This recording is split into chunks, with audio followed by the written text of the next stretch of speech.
સોમનાથના તાલાલામાં ફરી એક વખત દાદાનું બુલડોઝર ચાલ્યું છે। તાલાલા શાક માર્કેટ વિસ્તારમાં પ્રશાસનનું બુલડોઝર ચાલ્યું।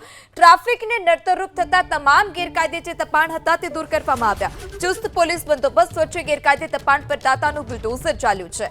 તો ગીર સોમનાથમાં ફરી એક વખત ડિમોલેશનની કાર્યવાહી નડતરરૂપ થતા જે ગેરકાયદે દબાણ હતા તે દૂર કરવામાં આવ્યા છે।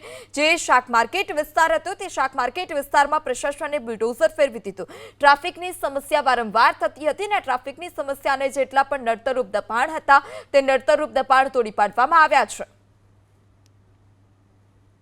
ત્યાં ગિરિનવા ચોકનો વિસ્તાર છે એમાં મોટા પાયે દબાણ છે, ટ્રાફિકને અડચણરૂપ દબાણ છે। એ અરજી અન્વયે અમે આજે આ દબાણ હટાવવાની કામગીરી ગિરિનવા ચોક ખાતે કરી રહ્યા છીએ।